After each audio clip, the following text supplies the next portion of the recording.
नमस्कार. तुम्हाला माझ्या गोष्टी ऐकायला आवडतात तर आता मी परत एकदा तुमच्यासाठी एक सुंदरशी गोष्ट मनुष्याची घेऊन आलेलो आहे. ती एक बोधकथा आहे. त्याच्यामध्ये एक असा बोध येतो की दुसऱ्या दोन जणांच्या मैत्रीमध्ये तिसऱ्याचं हाड.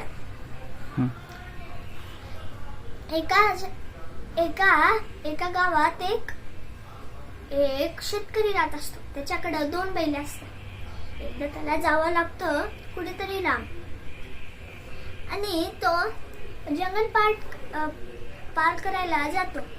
तर त्याच्या एका बैलाचा पाय एका चिखलामध्ये अडकून जातो आणि मग तो त्याला तिथेच सोडून पुढच्या प्रवासाला जातो आणि तो त्याला म्हणतो आता तू इथेच थांब, नंतर जेव्हा मी येईल तेव्हा तुला मी काढू, पण आता आम्हाला वेळ नाही.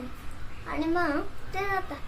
मग असे खूप दिवस तिथे राहतात आणि इथं बैलाला खूपच मजा येत असते आणि तो एकदम खुशीत राहत असतो. तर तिथे एकदा तो चलत असताना तिथून एक वाघ जात होता आणि वाघाला त्याचा हंबरण्याचा आवाज आला.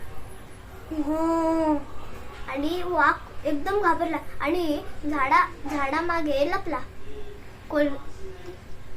तिथे एक कोल्हा राहत होता.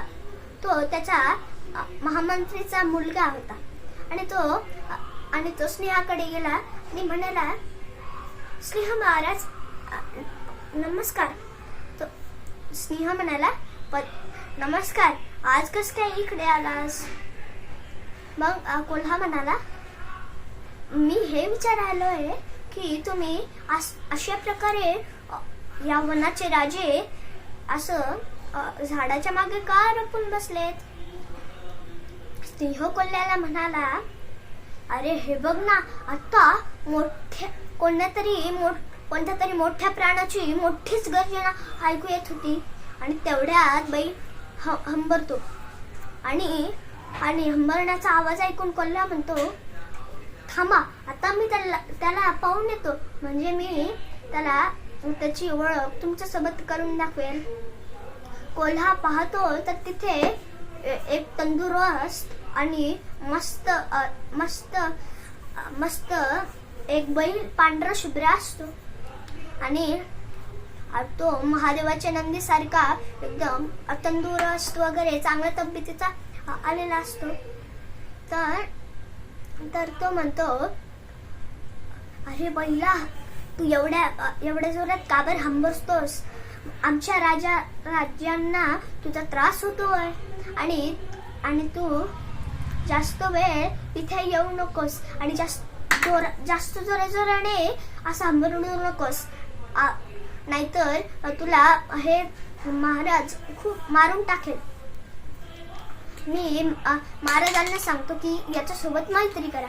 मग तो स्नेहाकडे जातो आणि म्हणतो, महाराज, तो काही साधा सुद्धा बैल नाही, बल्कि तो महादेवाचा नंदी आहे आणि तो या वनावर तपस्या करण्यासाठी आलेला आहे.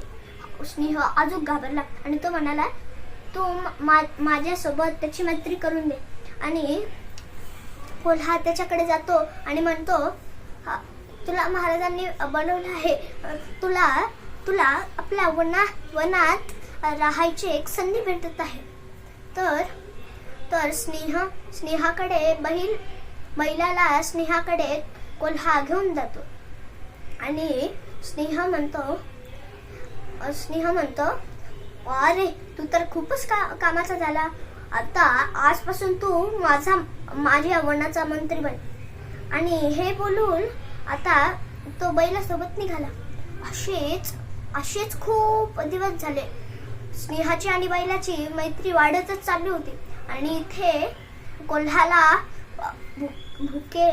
कोल्हा भुकेला होता तर त्याला एक आयडिया आली आणि तो एका दिवशी स्नेहाकडे गेला आणि म्हणाला, महाराज, तुम्हाला एक गोष्ट सांगायची आहे, पण तुम्ही त्याच्यावर विश्वास नाही ठेवणार. स्नेह म्हणाला, कोणती ती गोष्ट, पहिले सांग तर खरे. मग कोल्हा म्हणतो, इकडे कान करा. बैल म्हणाला आहे की मी उद्या स्नेहाकडे जाईल आणि त्याला मारून वनाचा राजा बनेल. आणि तुम्ही बघाच, जेव्हा तुम्ही त्याच्याकडे जाईल त्याचे डोळे लाल लाल आणि होठ रागाने थर कापत असेल. मग स्नेह म्हणतो, नाही, तो तर माझा पक्का दोस्त आहे आणि तो माझ्यासोबत काही करूच शकत नाही. आता कोल्हा म्हणाला, आता तुम्हीच उद्या बघून घ्या. मग कोल्हा बैलाकडे जातो आणि म्हणतो, अरे तुला माहित आहे का मित्रा, स्नेह महाराजांनी काय म्हणाले की मी उद्याच त्या बैलाला खाऊन टाकणार आणि माझं पोटही भरणार आहे आणि त्याचं मांस खाऊन मला काही उपायही मिळेल. आता बैलाला खूपच हे झाले आणि त्याला रात्री झोपच आली नाही आणि त्याचे पोट थरथर कापू लागले आणि न झोपाल्याने त्याचे डोळे लाल लाल झाले. स्नेह उद्या त्याच्याकडे येतात तर त्याचे डोळे लाल लाल, त्याचे होठ थरथर कापत होते आणि त्याला वाटलं कोल्ह्याने जे सांगितलं ते खरंच आहे आणि तो त्याच्यावर हल्ला करू लागला.